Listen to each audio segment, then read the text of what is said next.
Hey everyone, this is Paul with my video series Darn Good Advice. Today's Darn Good Advice topic is home ownership versus renting. So we'll start by asking a few questions. When does home ownership make sense? How much home can a person actually afford? How should you pay for it? And does renting ever make sense instead? Hmm. So we'll start by addressing the virtues of home ownership.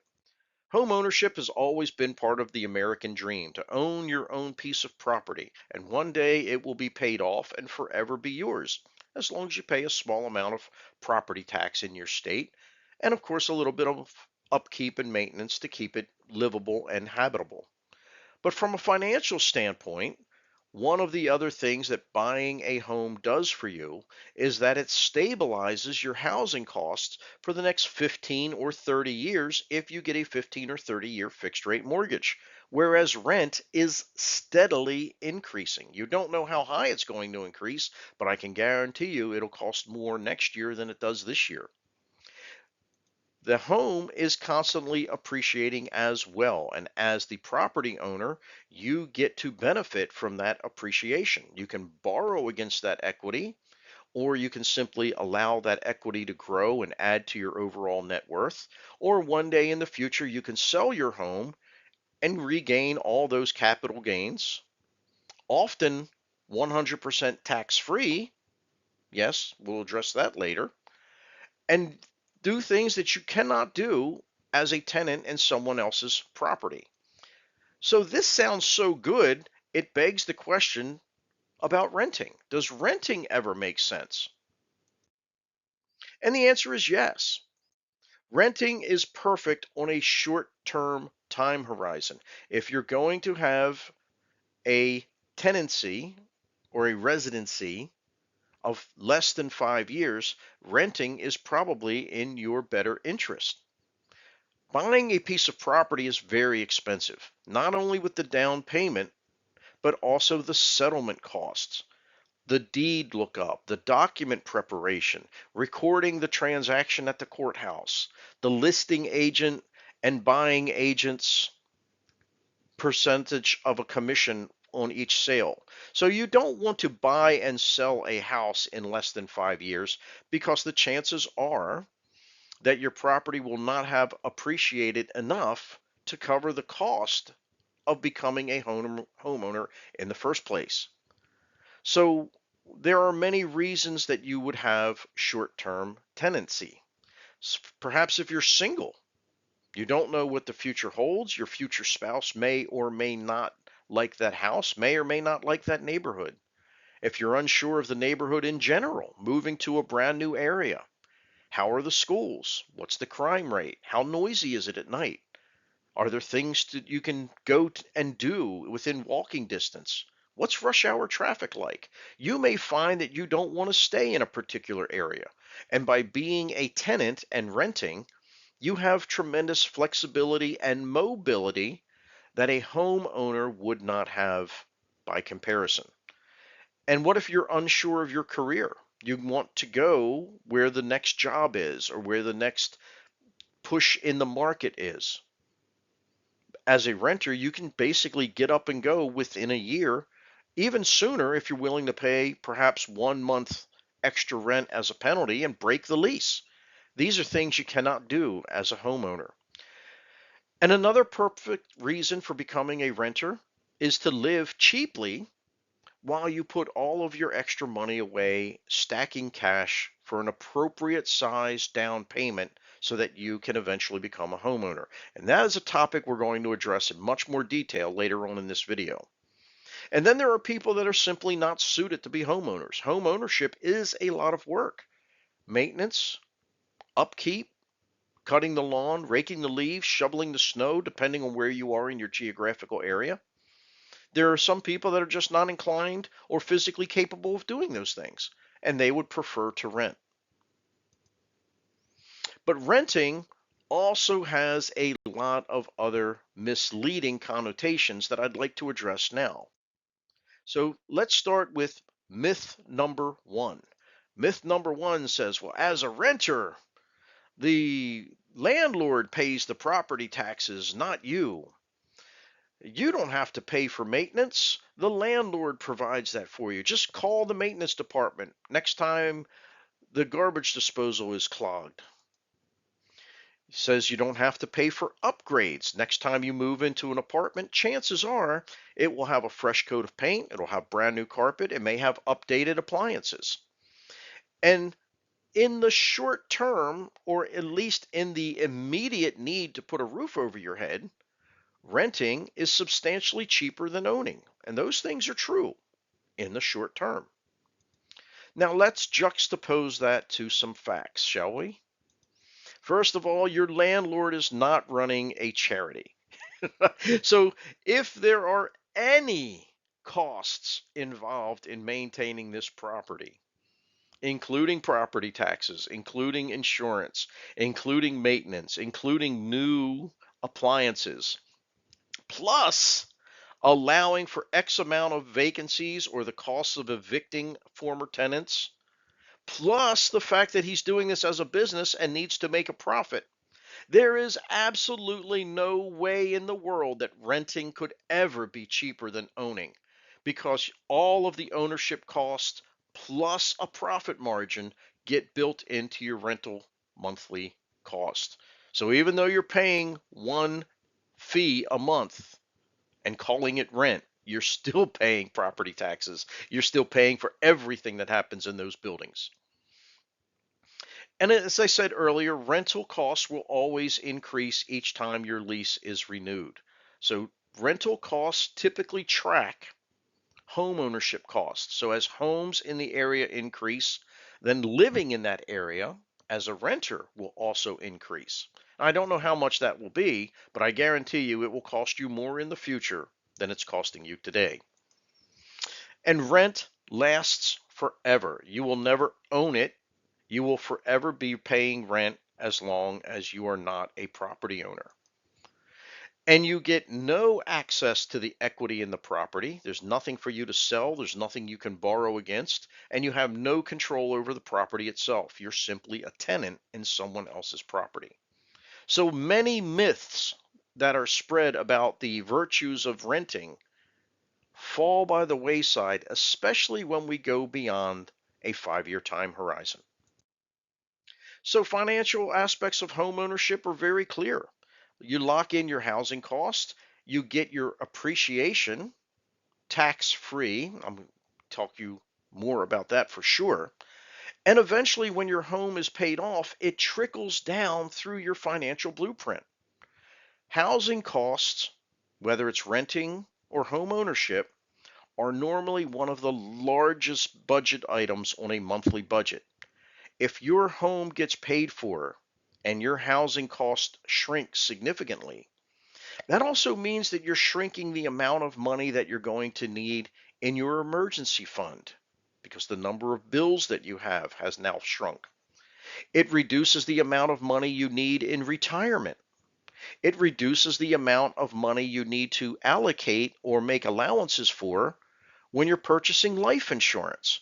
So paying off a home not only gives you great equity in the home and adds to your net worth, it also impacts many other aspects of your financial blueprint. And the government wants you to be a homeowner. You can deduct the interest portion of a mortgage off of your taxes.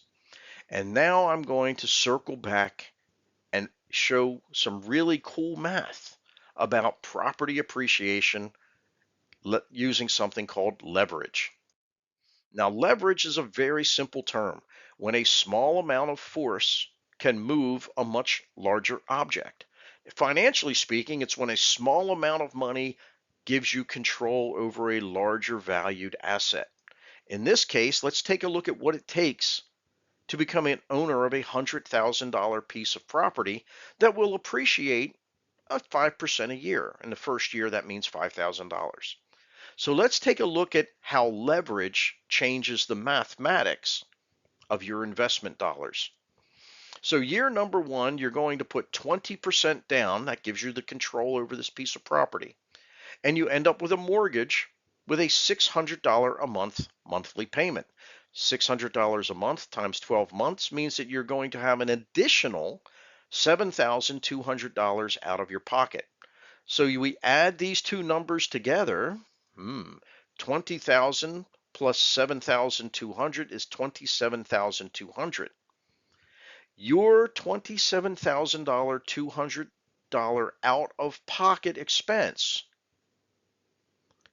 gained $5,000 in property appreciation for your real return on investment being 18.3%. You still have a question as to whether homeownership is an investment or a liability? 18.3% return on investment looks very investment like to me. Let's take a look and see what happens in year number two. Year number two, the first year appreciation of $5,000 gets added in, and your property value is now $105,000. You still receive a 5% annual appreciation rate, and now your appreciation value has jumped from $5,000 a year to $5,250. Your second year cash outlay is just your $600 a month times 12 monthly mortgage payments.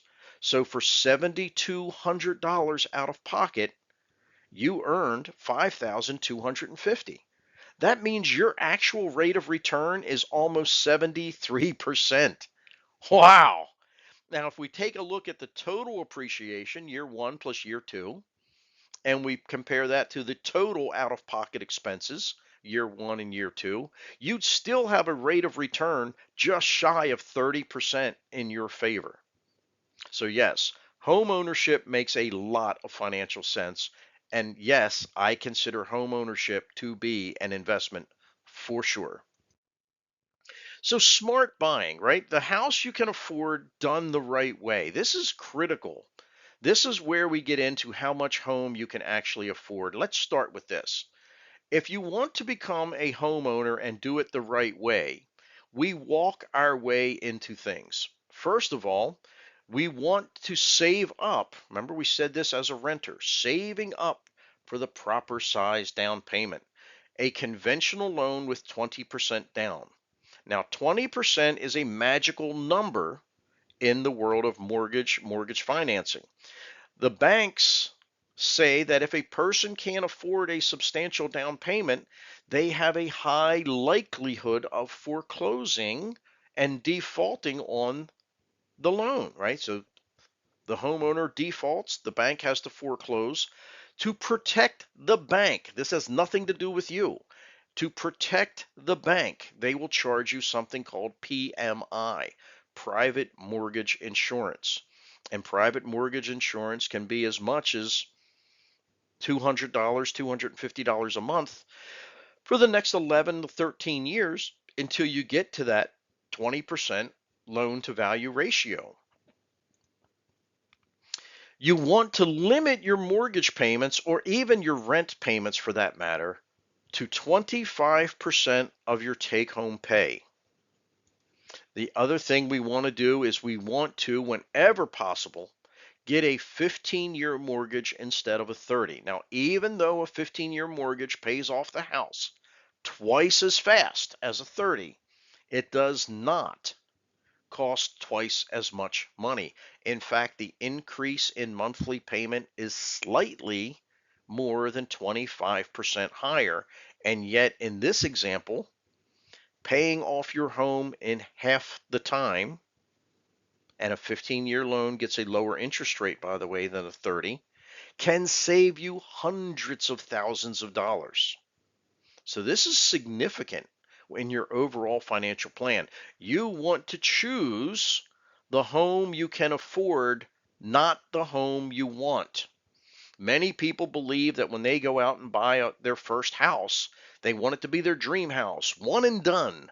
Well, chances are you can't afford the house that you grew up in. You have to start with a starter home and work your way up. Now, the beautiful thing about this is that as your property appreciates, if you've owned that home for 5 years or more and lived in it for at least 2 of those 5 years, a married couple can deduct up to $500,000 in capital gains completely free. So that's really good. So not all that glitters is gold when it comes to dealing with your realtor and dealing with your mortgage bank. For example, please use a lot of caution when people are trying to help you get as much house as possible with as little down payment as possible. Boy, that sounds really good, doesn't it, on day number one? The problem is, day number one is followed by 15 or 30 years of monthly payments. And when you go into these programs, often FHA first time buyer or even your VA loans, and you put little to nothing down, what they're really doing to you is they're putting you into the largest mortgage you can get approved for, which saddles you with the largest monthly house payment that they can apply to that loan. And the one thing that we do not want anyone to do is become what's called house poor. You don't want more money going into housing to the point that you can't do any of the other financial obligations. Don't you want to save for retirement? Don't you want to be able to afford your next automobile? Don't you want to be able to save for a college fund for your children? Don't you want to be able to have a life and go out? Well, you can't do that if all your money goes towards your mortgage. It's called being house poor. And we want you to have a dream house, not Nightmare on Elm Street, right? So that's where these metrics and that's where this guidance are rooted in from a logical and financial standpoint. So, folks, this is about 16, almost 17 minutes of darn good advice on home ownership and renting. I think home ownership is a great financial investment. Yes. I think there is a time for you to be a renter, but that is on a short term time horizon. And I think that buying the right house in the right increment using the right methodology, like a 15-year mortgage, is really darn good advice. And I hope I've given you something to think about. Folks, I'm Paul. These are my videos. Like and subscribe. There's my links, right? Take a look. I'll see you in the next video. Thank you for watching very much.